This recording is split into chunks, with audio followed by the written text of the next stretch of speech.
Hey everyone, and welcome back. Today, we're really diving deep into this conversation with Jordan Peterson. Oh, yeah, Jordan Peterson, clinical psychologist, kind of known for, well, sparking a lot of conversation. You could say that again. This interview he did with entrepreneur Stephen Bartlett is no exception. Definitely keeps you on your toes. And we're going to unpack their thoughts on self-improvement, Life's challenges, importance of honesty. the whole shebang. Peterson's got that signature style blending like philosophy with what he sees in his practice. Definitely. And he jumps right in talking about confronting your one thing, that thing you know you're doing wrong, but keep avoiding. Yeah, he even gives that question like, what's the one thing I could fix today? And honestly, makes me a little squirmy.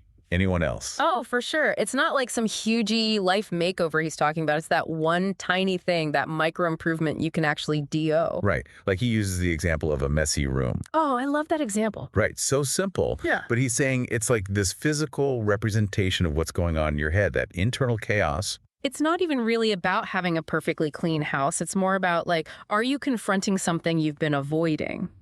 That's such a good point. So like cleaning your room becomes this act of saying, okay, I'm done avoiding, I'm taking control. Yes.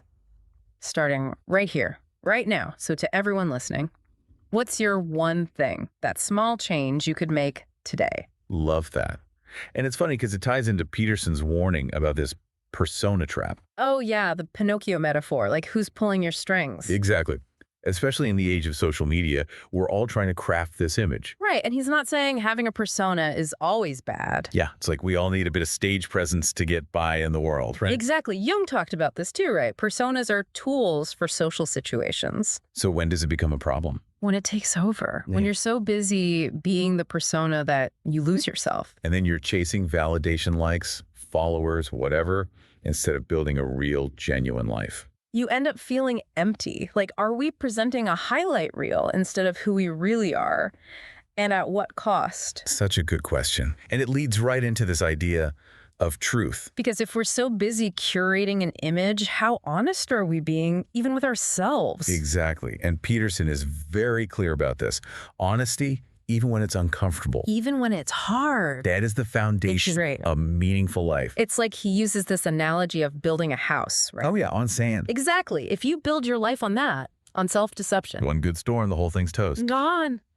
And it's those little lies we tell ourselves that are the most dangerous, you know? Totally. The ones we think are no big deal, just avoiding something awkward. But they add up. Peterson's saying they become this huge roadblock to actually growing. It's like, yeah, you can't build a skyscraper on a foundation of sand, can you? Nope.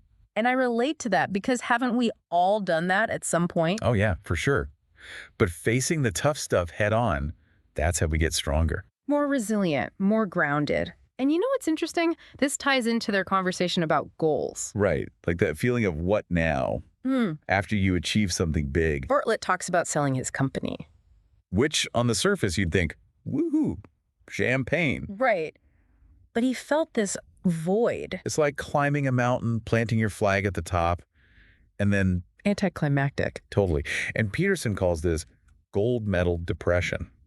Like we're wired to strive, to chase the goal. So when you get there, it's like, now what? You need a new mountain. That's what keeps us engaged, you know? It makes you rethink the whole idea of success, doesn't it? Yeah. It's not a destination, it's a journey. Constantly setting new challenges. Which, speaking of challenges, they also talk about supporting loved ones going through tough times. Oh, that's such a good one. How do you help without taking over? Right. Yeah. Because I know I could be guilty of that, wanting to swoop in with solutions. It's hard. But Peterson makes this point.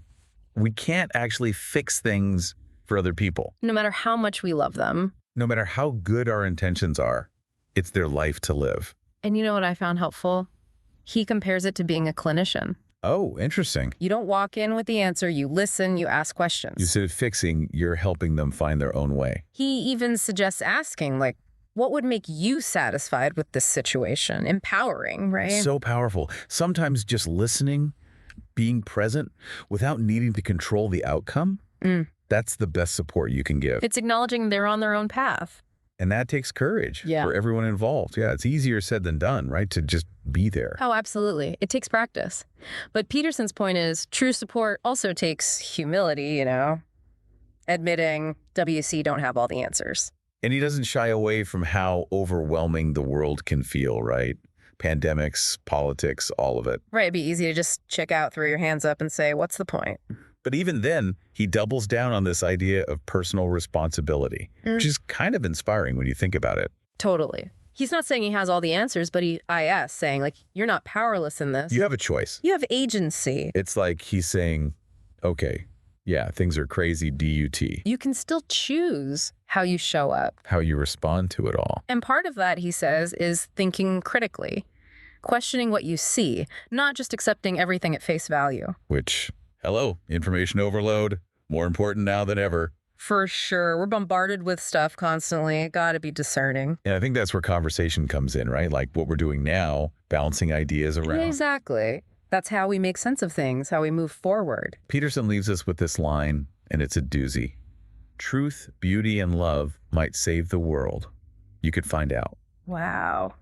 Almost a challenge, isn't it? Right. Like, what if those were the values we focused on? Even imperfectly. What kind of world would that be? That's the question I'm left with. What ripples could you create just by embracing those things a little more? Something to think about for sure. Totally. Thanks for joining us on this deep dive, everyone. Until next time, stay curious.